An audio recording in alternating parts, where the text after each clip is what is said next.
This drill is the torso burner for hip rotation. So I've used ropes in different fashions for the last 10 years or so, but in the last 6 months I've come across the Mach 3 system by Mike Romatowski, and I think it's got some really good carryover. So when I do some of the drills and use some of the tools, I get some really good feels that are very similar to what I experience when I hit golf balls, and I've gotten my students to experience and make changes on their own without having me to necessarily overcoach. So one of the tools we're going to use here is a shortened version of the torso burner.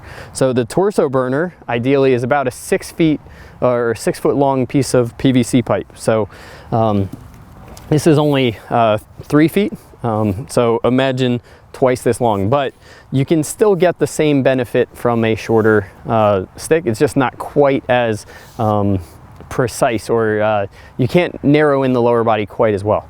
So what you're going to do here is you're going to take the pole and place it up against your hips, and now if I use hip rotation, then what you'll see is if I keep this up against my hips and I use hip rotation, I can create some ripples in the rope. I don't want to be doing this just with my arms. I want to be using my legs against the ground. Now, if you were to slow this down, you'll see that as I go to push, my lower body is actually going to sink into the ground.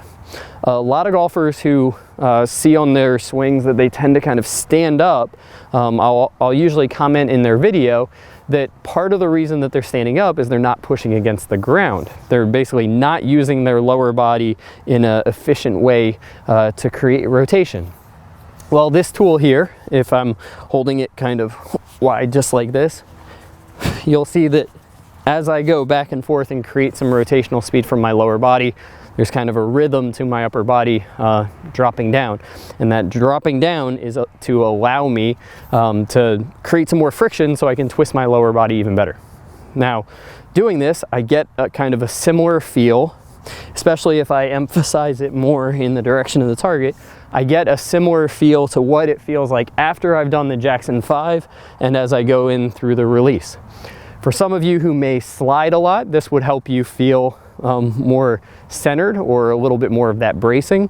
And for some of you who sway off the ball, if you did this more in the backswing direction, you might feel more lower body rotation. But you just take a long rope, so this is about 50 feet, and I got a PVC pipe in the middle, and I'm just going to get that torso or hip burn going by going back and forth for about 10 seconds. Next, I'm going to take it and place it across the shoulders, and I'm going to try to get my torso to move from my hips and my lower body. So I'm basically trying to change, I'm going to do the exact same movement, but I'm changing the anchor point by moving it up. Only once I have a good feel of what I want my lower body to move like am I going to then transition into hitting some golf balls. So now I'm trying to kind of recall what it's like to turn that lower body. And one of the great things about the rope is by going back and forth, it's very hard to have a whole lot of early extension. If I do early extend, I'll tend to get some speed in one direction, but I won't be centered enough to be able to recover for the next rep.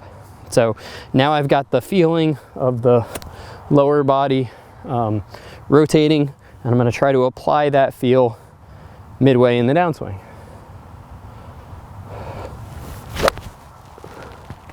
So kind of like so, and I get a good sense of using the ground in the same way. If you struggle with a little bit more of an upper body swing, grab a PVC pipe and a rope, and that will help you learn how to activate, push, and use your lower body in the correct way to create some rotational speed for your stock swing.